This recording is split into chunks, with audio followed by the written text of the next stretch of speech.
Donc bonjour à tous, donc je viens accompagnée de ma collègue Madame Pantera, qui est en partie à l'issue des travaux du projet Ability qu'on va vous parler juste après. Donc d'abord je me présente, donc je suis, comme vous l'avez dit, ingénieur-chercheur au CEA, donc le commissariat aux énergies atomiques et aux énergies alternatives. Mais ne vous inquiétez pas, le CEA ne travaille pas que sur ces aspects-là. Il y a aussi un grand pan sur la recherche technologique.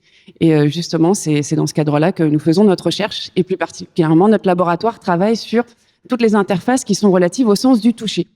Et du coup, on s'est dit que ça pourrait être potentiellement utile pour les personnes malvoyantes, non-voyantes. Et c'est aussi, bien sûr, toute la thématique handicap qui nous tient à cœur. Donc, c'est pourquoi on a monté un consortium européen et on a été financé par l'Europe pour le projet Ability. Je ne sais pas là, si on peut afficher la slide qui correspond, pour ceux qui peuvent avoir un peu de vue. Mais en gros, c'est un projet européen qui a pour vocation de développer une tablette qu'on dit haptique, donc qui redonne du sens du toucher, sous deux formes. Parce que, bon, déjà, comme vous le savez, malheureusement, l'accessibilité au contenu numérique et même aux tablettes tactiles est quand même assez difficile toujours aujourd'hui. Et il y a encore beaucoup de choses à développer. Et malheureusement, les périphériques tactiles ont envahi notre quotidien. Que ce soit par exemple chez nous, comme le disait plutôt une oratrice, avec tout ce qui est les pour faire la cuisine, machine à laver, tout ça. Il y a aussi bien sûr tous les périphériques pour acheter des tickets, pour payer en caisse, mais aussi bien sûr tous les services administratifs qui maintenant passent exclusivement par Internet et les sites ne sont malheureusement souvent pas accessibles. Donc nous, on aimerait par nos technologies finalement rajouter un peu une certaine tangibilité. Et donc le projet regroupe 8 partenaires sur l'Europe. Donc il n'y a pas la liste toujours, mais donc je vais faire de mémoire. Nous avons un partenaire en Allemagne qui est Office, un institut de recherche, et l'entreprise Samsung qui développe des algorithmes d'intelligence artificielle. On a nous-mêmes et une entreprise Inside Vision qui développe déjà une tablette pour les malvoyants non-voyants. Et nous travaillons ensemble sur le développement du hardware de la tablette et du software. Et nous avons ensuite plusieurs partenaires qui travaillent sur tout ce qui est la collecte des besoins et l'évaluation. Donc, il y a l'association HLab, avec Amélie, ici présente, une représentatrice, pour le design universel. Il y a une association lituanienne dont le nom est trop compliqué pour que je vous le dise.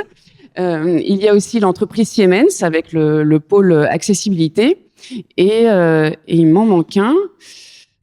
Et l'université d'Oulon, donc des chercheuses, de Suède. Et donc, comme je vous disais, on a prévu de développer finalement une tablette sous 2 pans. Donc, il y a une première tablette qui est une tablette que, comme vous avez aujourd'hui, de tous les jours, avec un affichage visuel et de l'audio, auquel on rajoute une capacité donc de permettre de donner du retour tactile, multipoint et localisé. Donc ça paraît un peu compliqué comme ça, mais tout simplement, par exemple, si vous posez plusieurs doigts sur la tablette, sur l'écran, en fonction du contenu qu'on affiche en dessous, on peut dire sous un doigt, par exemple, vous n'avez pas de vibration, et sous un autre, parce qu'il se situe, par exemple, au-dessus d'un bouton, vous allez avoir une vibration de confirmation.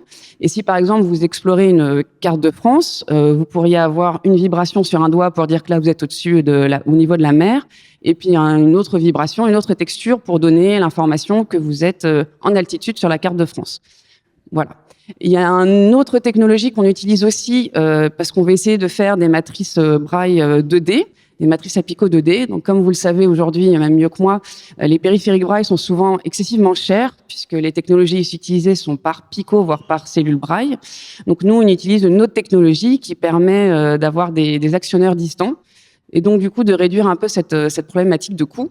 Et donc, on travaille aussi sur rajouter de la tangibilité, donc à la fois par des retours vibrotactiles, mais aussi des retours un peu plus tangibles. Et enfin, bien sûr, puisqu'on veut fournir une tablette qui aide vraiment pour l'accessibilité, on a aussi tout un pan sur les algorithmes d'intelligence artificielle, particulièrement sur l'analyse d'images. Donc, comme ça a été présenté un petit peu aussi avant, en utilisant par exemple des agents conversationnels pour poser des questions sur qu'est-ce que l'image inclut, et puis après de la retransformer et de la retraduire, soit en vibration, soit en retour tangible. Et aussi plus sur l'analyse de texte et l'analyse prédictive. Voilà. Et tout ça pour dire au niveau des progrès que là, on a réussi à avoir un prototype en tablette 10 pouces qui date d'il y a une semaine et quelques, qu'on va vous présenter tout à l'heure en salle de démo. Donc, on vous invite à venir nous voir. On espère qu'elle marchera toute la journée. Elle va marcher. Elle va marcher. Voilà. Et que surtout, l'année prochaine, on va commencer notre campagne d'évaluation sur comment fournir finalement cette information par vibration. Personnes malvoyantes, non-voyantes, puisque nous-mêmes, on ne sait pas quelles sont les meilleures stratégies. Et pour ça, on a besoin de vous. C'est pour ça qu'on remercie ici tout le monde de nous avoir accueillis et invités, et qu'on espère que peut-être vous pourrez nous aider à faire avancer ces technologies-là, parce que nous aussi, on est beaucoup dans la volonté de faire de la conception participative, puisqu'on ne veut pas être techno-push, on pense vraiment qu'il y a un potentiel et on aimerait que tout le monde nous aide pour que ça vienne et pour que ça aille sur le marché. Et c'est pourquoi, d'ailleurs, dans le consortium, il y a aussi des entreprises. Donc, il y a vraiment cette volonté de pas vendre du rêve, comme d'autres chercheurs l'ont mentionné, mais d'essayer d'enfin avoir un produit qui va jusqu'au bout. Ludovic, merci beaucoup, Sabrina. Merci. Ludovic, on sent quand même, tout à l'heure, on a précisé que des déficients visuels étaient justement acteurs aussi et innovants. On voit aussi que des personnes valides aident et peuvent aussi faire progresser finalement la recherche pour les personnes en déficience visuelle. Exactement, c'est vraiment encore une fois un bel exemple de recherche et de collaboration. Et justement, c'était un petit peu relié à ma question parce que vous avez beaucoup de collaborateurs, Sabrina, dans votre projet, et c'est un peu ce qu'on veut aussi promouvoir, je dirais, dans le campus. Donc, est-ce que ça apporte au développement de votre projet d'avoir des collaborateurs au niveau européen avec des pays comme la Suède, l'Allemagne, comme voilà, comment ça se passe, qu'est-ce que ça apporte à votre projet? Alors, c'est vrai que d'ailleurs, je ne l'ai pas mentionné, mais dans notre consortium aussi, on a plusieurs personnes malvoyantes et non-voyantes. Et du coup, d'avoir cette dimension un peu européenne, c'est très intéressant parce que déjà, ça permet de valider un peu les problèmes parfois qu'on connaît plus à l'échelle nationale et de voir comment ça se passe en Europe, de voir aussi les différentes initiatives prises par les autres pays pour l'accessibilité, donc de voir aussi les différentes difficultés. Et il y a aussi un impact des fois culturel. Donc, par exemple, quand on a fait la collecte des besoins, on demandait quels étaient finalement les contenus visuels auxquels les personnes voulaient avoir accès. Il y avait quand même des différences suivant les pays. Donc d'autres qui utilisaient beaucoup les réseaux sociaux, très intéressés par les images, d'autres pas du tout. Donc voilà, ça permettait de confronter un peu tous ces aspects-là et d'avoir cette richesse européenne et d'avoir aussi ce pool de compétences un peu partout en Europe. Et avec cette vision participative, est-ce qu'on se rend compte aussi de choses auxquelles on n'avait pas imaginé finalement et qui peut pousser la recherche? On s'est rendu compte dans ce projet-là, justement? Tout à fait, tout à fait. C'est pour ça que c'est très important d'avoir les personnes qui participent avec nous, même si je sais que des fois c'est un peu embêtant d'être toujours dans cette optique de testeur. Mais pour nous, oui, ça nous fait découvrir beaucoup de choses parce qu'il y a des choses où on se rend pas compte. Alors, j'ai pas d'anecdote en tête, mais ne serait-ce que récemment, on a appris que les personnes sourdes aveugles, qu'on essaye aussi d'impliquer dans le projet, n'ont eu le statut reconnu à la MDPH, je vais y arriver, que récemment, que l'année dernière. Sinon, ils devaient choisir s'ils étaient non-voyants ou sourds. Ils ne pouvaient pas être sourds-aveugles. Ce qui paraît complètement aberrant au jour d'aujourd'hui encore. Voilà.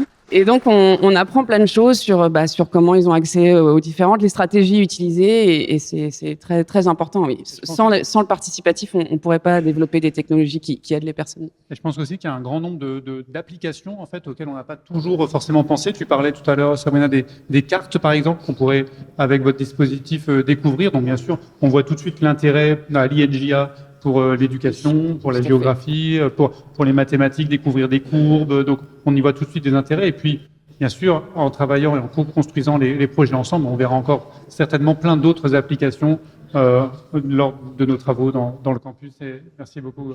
Tout à fait, tout à fait. Donc nous, c'est vrai que là, on n'a pas encore eu l'occasion trop de pouvoir travailler avec des jeunes, mais c'est pour ça qu'on espère le faire là avec l'INJA et le campus Lubrail. Mais on a aussi beaucoup cette vocation d'aider pour l'autonomie et donc avec toutes les thématiques qui ont été mentionnées, donc la formation, l'éducation. Et c'est là où il y a beaucoup justement de supports visuels qui sont utilisés. Donc on espère justement développer un peu ces cas d'usage-là. Et on aura aussi des parties open source, puisque là, le projet se termine déjà l'année prochaine, malheureusement. Mais on espère qu'avec certaines choses qu'on va mettre en ligne, les travaux vont également continuer dans cette perspective. Je vais peut-être laisser juste ma collègue dire deux mots. Bien sûr. Oui, bonjour à tous, Lucie Pantera, donc ingénieure aussi collègue de Sabrina. Je voudrais juste prendre la parole aussi pour rebondir sur ce que tu viens de dire juste pendant une minute, courte minute. En fait, ce projet, donc maintenant, donc c'est devenu un projet européen, mais à la base, donc c'est issu des travaux de ma thèse, parce qu'effectivement, à la base, donc on a développé une technologie, mais on savait pas vraiment à quoi elle allait servir.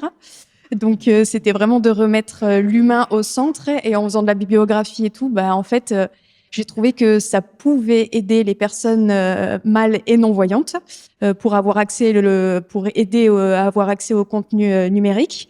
Et en fait, donc, je suis allée voir ma collègue Sabrina Panels. Et en fait, c'est la seule personne qui a cru dans le projet. Personne avait envie trop de me soutenir, mais j'y ai cru parce que j'avais vraiment envie d'apporter quelque chose. Et du coup, je voudrais la remercier déjà pour en avoir fait maintenant un projet européen, parce que du coup, c'est des travaux qui vont évoluer. On a vraiment vocation à continuer à essayer vraiment d'en faire un produit abouti pour que ça puisse aider les personnes au quotidien.